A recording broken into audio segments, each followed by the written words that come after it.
Welcome to my YouTube channel guys. आज एक special topic के ऊपर चर्चा करनी है और वो टॉपिक है वुहान वायरस, चाइना वायरस।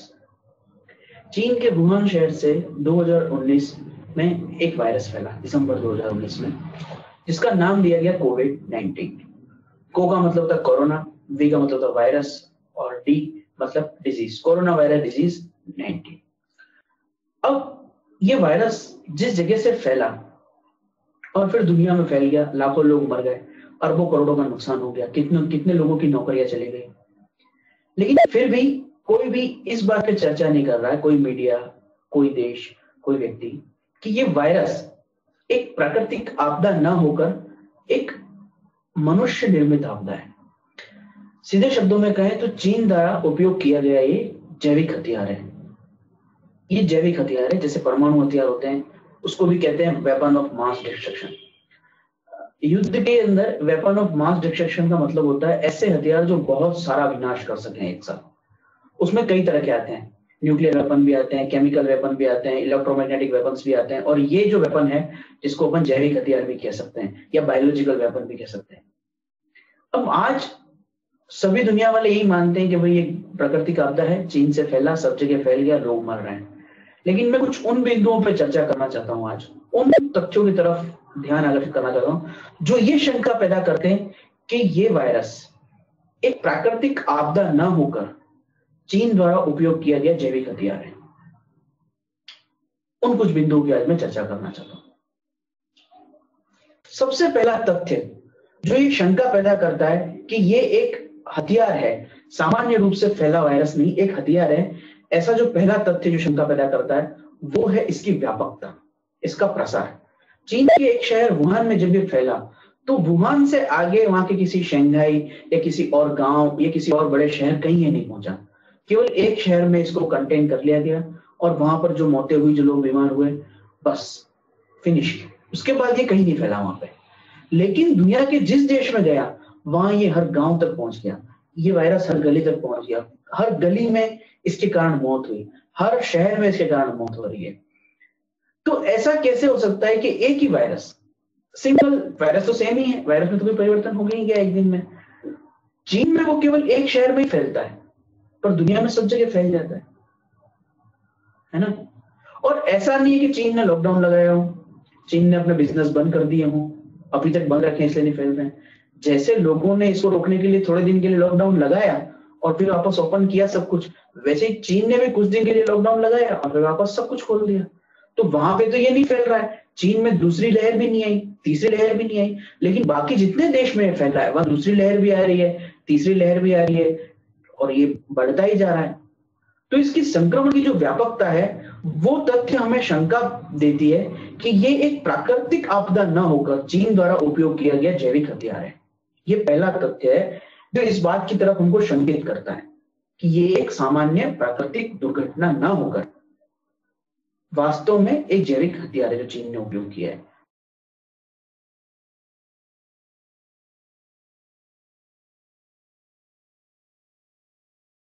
दूसरा तथ्य जो इस बीमारी को, इस महामारी को हमको ये सोचने पे मजबूर करता है कि ये एक सामान्य प्राकृतिक आपदा या सामान्य वायरस न होकर एक जैविक हथियार है, वो है इसके अंदर होने वाला उत्परिवर्तन। और इस वायरस के अंदर कंटिन्यू म्यूटेशन है, निरंतर इसके अंदर उत्परिवर्तन हो रहे हैं। ये ब्रिटेन और यूरोप में फैला, 3 उत्परिवर्तन हो गए, अफ्रीका में 2 उत्परिवर्तन हो गए इसके अंदर, भारत के अंदर ये डबल म्यूटेट हो गया। तो इतनी जल्दी जल्दी इसके अंदर चेंजेस कैसे आ रहे हैं कि इसकी एक दवाई खोजते हैं, इसके लिए एक उपाय खोजते हैं और ये दूसरा रोग धारण करता है, और हर उत्परिवर्तन के साथ इसकी संक्रामकता बढ़ती जा रही है। पहले जो इसकी संक्रामकता थी वो मिसार्स और सार्स से ज्यादा थी, और फिर कोविड-19 की उससे भी ज्यादा है, और उसके जो उत्परिवर्तन हो रहे हैं उनमें इसकी संक्रामकता ही बढ़ रही है। इसका क्या कारण है? संक्रामकता बढ़ने का मतलब यह है कि एक रोगी व्यक्ति से अन्य लोगों में, स्वस्थ लोगों में इसका ट्रांसमिशन की गति, समय अंतराल एकदम से बढ़ रहा है, इसकी संक्रामकता तीव्र होती जा रही है। पहले ये केवल ड्रॉपलेट से फैल रहा था, छींक आई, खांसी आई तो उसके जो कण गिरे उनमें होता था और उसको छू जाए तो आंखों पे लग जाए, इस तरह से ये फैल रहा था। अब ये एरोसोल हो रहा है, इसका पूरा का पूरा ट्रांसमिशन, अर्थात कोई व्यक्ति छींक रहा है, उसकी छींक से बूंदे जो गिरी वो इधर उधर गिरी, कंटेजियस, संक्रमित, और उसके हवा में जो कण रह गए उनसे भी अब फैल रहा है ये।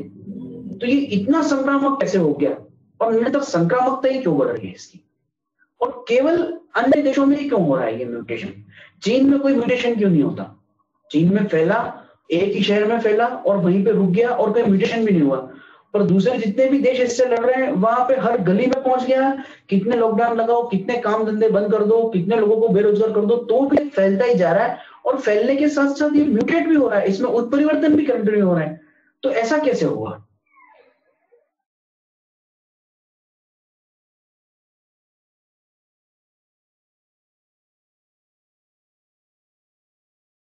ये तथ्य शंका उत्पन्न करते हैं कि जो ये वायरस है, जो ये महामारी है, ये एक जैविक हथियार है, सामान्य अप्राकृतिक आपदा नहीं है, जैविक हथियार है। अगला जो तथ्य है जो ये शंका उत्पन्न करता है कि ये वायरस एक जैविक हथियार के रूप में उपयोग किया गया है, वो तथ्य है इसके फैलने का समय। इस वायरस का भयंकर प्रकोप देखने मिला जब डोनाल्ड ट्रंप और जो बाइडेन के मध्य चुनाव होने वाले थे, उसके बिल्कुल पहले, चुनावों के बिल्कुल पहले इसका प्रकोप नजर आया और उसके बाद ये सामान्य हो गया।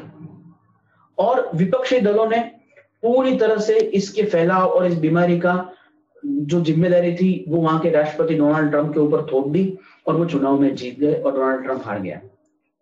और जो नया व्यक्ति जो बाइडेन चुना गया है उसके बारे में अमेरिका के अंदर ये प्रसिद्ध है कि वो चीन का पालतू है। ट्रंप ने जो नीतियां अपनाई थी चीन को घेरने की, चीन को कंटेन करने की, उन सभी को जो बाइडेन ने स्थगित कर दिया। भारत के साथ मिलकर चीन के विरुद्ध अंतरराष्ट्रीय स्तर के ऊपर चीन की दादागिरी और तानाशाही और आक्रामक रूप को कंट्रोल करने के लिए अमेरिका और भारत का जो साथ चल रहा था, जिसमें ऑस्ट्रेलिया, जापान जैसे क्वाड का समूह बना था, उन सब क्रियाविधि और गतिविधियों के अंदर भी एक ढिलाई आ गई।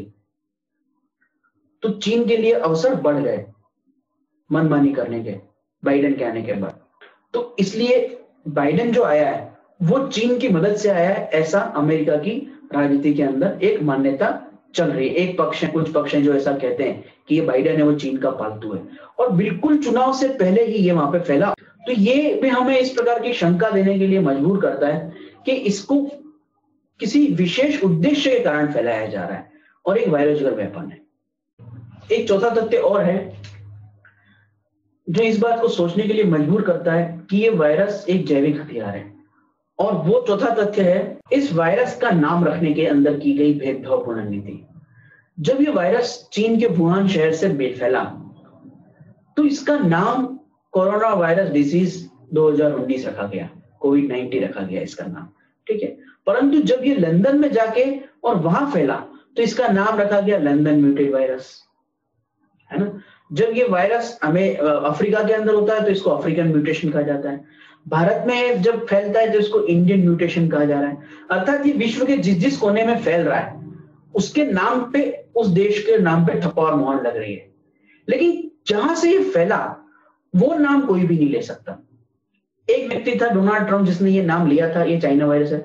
उसके बाद उसके अखबारों ने उसे प्रजातिवादी और भेदभाववादी और कई प्रकार की टिप्पणियां की थी, और यूनाइटेड नेशंस हेल्थ ऑर्गेनाइजेशन ने भी इसका विरोध किया था कि आप वायरस की कई प्रक्रिया के अंदर नाम के अंदर किसी ज्योग्राफिकल एरिया कैसे यूज कर सकते हो। एक सिंपल सा लॉजिक है, जब यही WHO चुप रहता है, जब इस वायरस को कहा जाता है इंडियन म्यूटेशन तब WHO को कोई प्रॉब्लम नहीं है। जब इस वायरस को कहा जाता है यूके म्यूटेशन तब कोई प्रॉब्लम नहीं है WHO को। जब इस वायरस को कहा जाता है अफ्रीकन म्यूटेशन तब भी WHO को कोई प्रॉब्लम नहीं है, वो चुप है। चीन का नाम अगर लोगे तो विश्व स्वास्थ्य संगठन शोर मचाता है कि नहीं चीन का नाम मत लो। तो ये घटनाएं, ये तथ्य इस चीज की शंका पैदा करते हैं कि ये चीन द्वारा उपयोग किया गया जैविक हथियार है।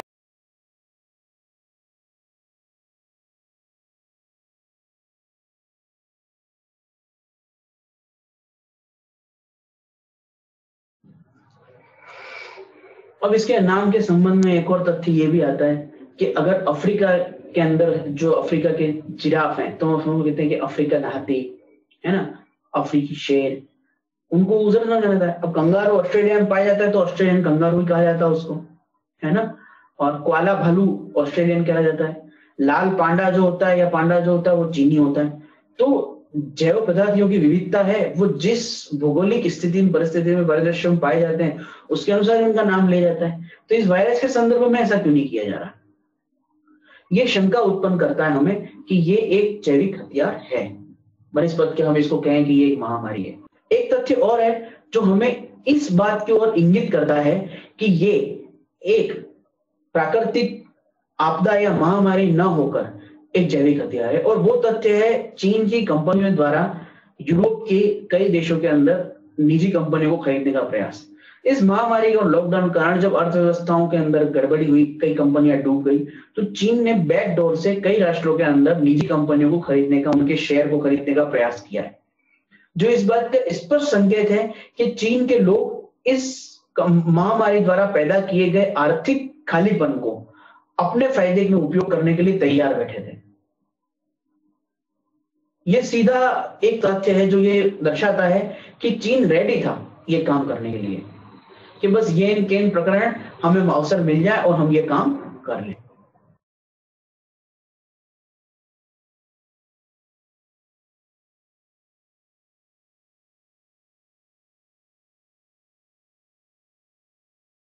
एक तथ्य और है जो हमें इस बात के बारे में संकेत करता है या हमारे मन में एक शंका या प्रश्न उत्पन्न होता है जिसको देख के कि ये एक महामारी नहीं होकर एक जैविक युद्ध है, एक जैविक हथियार है, और वो तथ्य है बॉर्डर के ऊपर विवाद खड़े करना।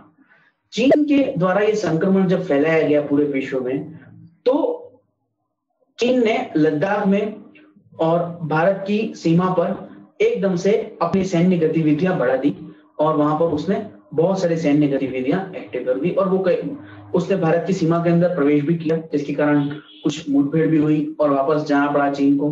और अभी भी तनाव कभी कम होता है, कभी ज्यादा होता है, और चीन की बॉर्डर और भारत की बॉर्डर पे तनाव अभी बना हुआ है।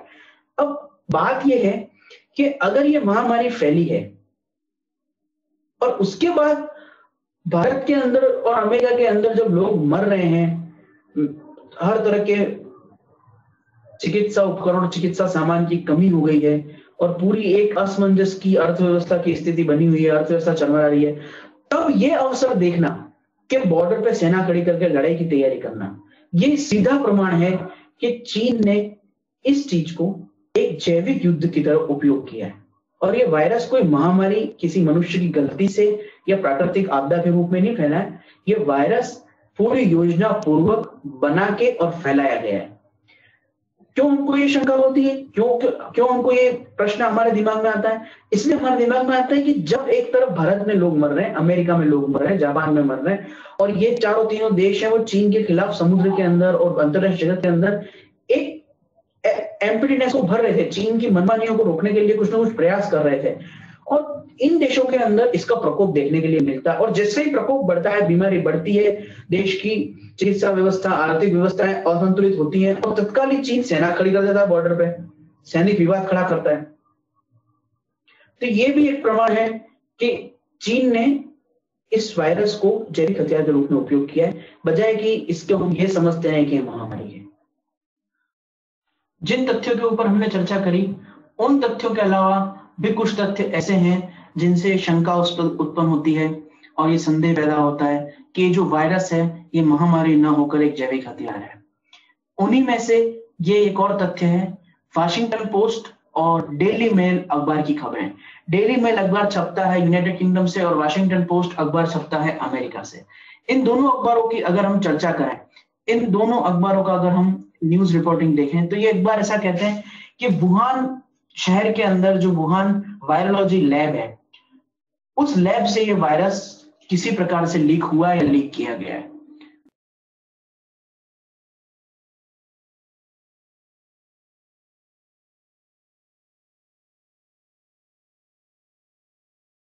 और वाशिंगटन पोस्ट और डेली मेल का ये कहना है कि वहीं से वायरस लीक हुआ है, परंतु WHO और चीन की संस्थाएं इस बात को नकारती हैं, और उनका कहना है कि इस वायरस का ट्रेस जो पाया गया है वो सी फूड मार्केट में पाया गया है, वुहान सी फूड मार्केट।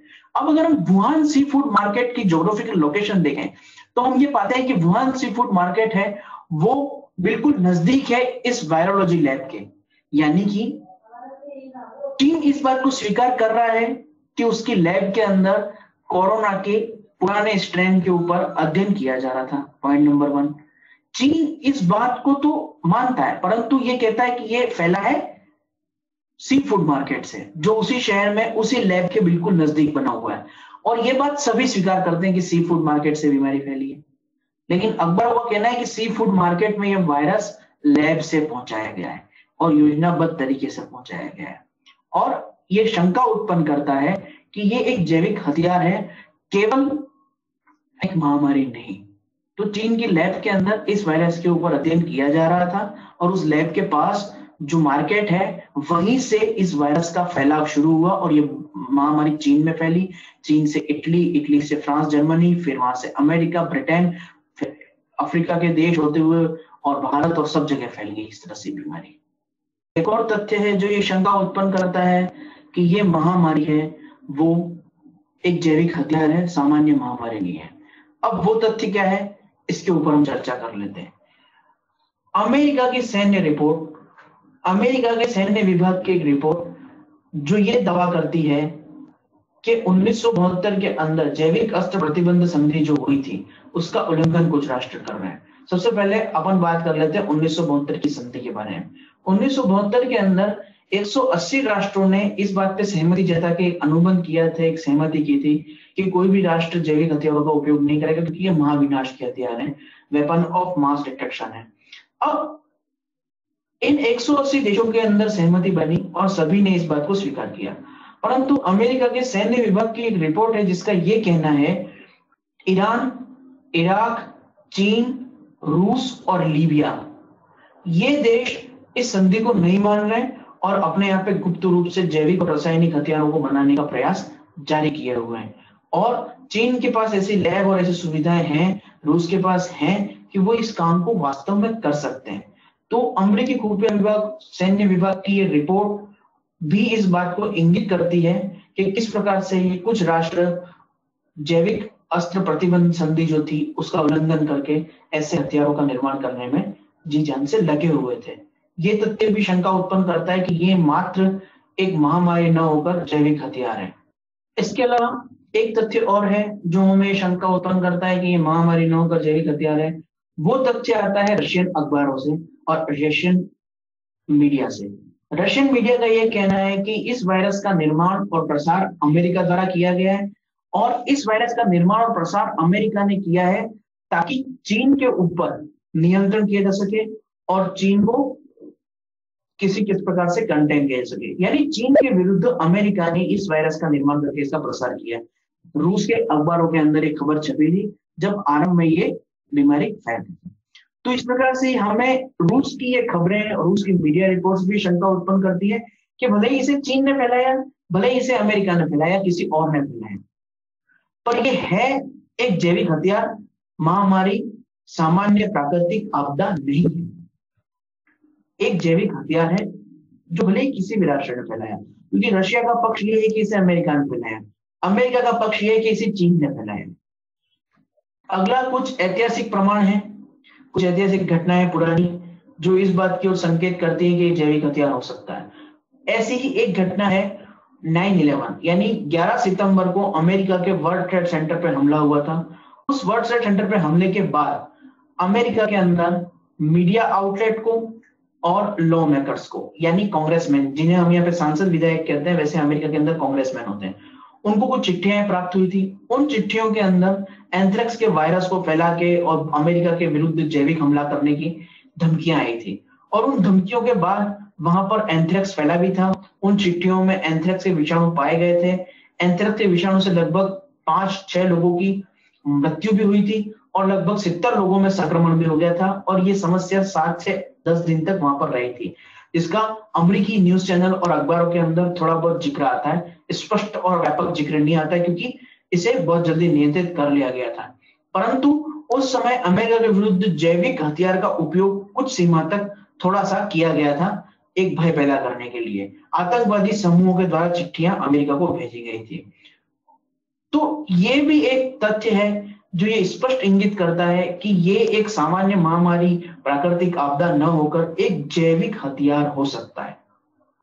इतने सारे तथ्यों का विश्लेषण करने के बाद भी एक बात बिल्कुल सत्य है कि मैं कोई वायरोलॉजी का स्पेशलिस्ट नहीं हूं, और किसी भी बात की सत्यता प्रमाणित करने के लिए उस विषय के विशेषज्ञ का उसके बारे में बात करना जरूरी होता है। इसलिए मैं एक वीडियो का लिंक नीचे डिस्क्रिप्शन में शेयर कर रहा हूं। उस वीडियो को देख के सुन के आप ये निश्चित हो जाएंगे, आपको ये पक्का हो जाएगा कि हाँ, ये एक सामान्य महामारी न होकर एक जैविक हथियार है। क्योंकि उस वीडियो के अंदर बियॉन्ड न्यूज चैनल ने विषाणुओं का अध्ययन करने वाले विशेषज्ञ वैज्ञानिक का इंटरव्यू लिया है, उनसे चर्चा करी है, उनसे प्रश्न पूछे हैं। उन प्रश्नों के जवाब में उन वैज्ञानिक ने जो उत्तर दिए हैं, जो इन शंकाओं को, इन तथ्यों को सत्य प्रमाणित कर देता है कि ये एक महामारी ना होकर, एक प्राकृतिक आपदा ना होकर एक जैविक हथियार है जिसका उपयोग किया गया है। अब ये एक अलग प्रश्नवाचक चिन्ह हो सकता है कि इसका उपयोग क्यों किया गया है, इसका उपयोग किस राष्ट्र ने किया है। कुछ लोग अमेरिका पे लगा रहे हैं आरोप, कुछ लोग चीन पे आरोप लगा रहे हैं, कुछ लोग फार्मा कंपनीज पे आरोप लगा रहे हैं, जो मल्टी नेशनल फार्मा कंपनीज हैं जिनको इसके अंदर बहुत लाभ हुआ है। इस महामारी के अंदर फार्मा कंपनी को सबसे अधिक लाभ हुआ है। मेडिकल कंपनी, बहुराष्ट्रीय मेडिकल कंपनी, वैक्सीन निर्माता बहुराष्ट्रीय कंपनियां, इन्होंने बहुत पैसा कमाया है। तो कुछ लोग उस तरफ शक इंगित कर रहे हैं। तो ये शंका कई तरफ जा रही है। कुछ लोगों का मानना है कि फार्मा कंपनी और बहुराष्ट्रीय वैक्सीन निर्माता और बहुराष्ट्रीय दवा निर्माता कंपनियां, उनका ये पूरा का पूरा किया हुआ झोल है, उनके द्वारा की गई ये पूरी समस्या है। तो कुछ लोग उस बारे में शंका उत्पन्न कर रहे हैं, कुछ लोग चीन के ऊपर शक जाहिर कर रहे हैं, और कुछ पक्ष हैं जो अमेरिका के ऊपर शक जाहिर कर रहे हैं। तथ्य ये नहीं है कि इसे अमेरिका ने किया, फार्मा कंपनियों ने मिलकर किया, या इसको चीन ने किया। मूल तथ्य ये है जो इन सारी बातों से, इन सारे घटनाक्रम से, अध्ययन से सिद्ध होता है। और वायरस के अध्ययन करने वाले स्पेशलिस्ट साइंटिस्ट, जो विषाणुओं के अध्ययन के विशेषज्ञ हैं, उन वैज्ञानिक का इंटरव्यू जो डिस्क्रिप्शन में आप दे रहा हूं, जिसको आप देख सकते हैं, इन सब तथ्यों से ये बात प्रमाणित हो जाती है कि ये एक सामान्य महामारी न होकर एक जैविक हथियार हो सकता है। इसकी पूरी संभावना है।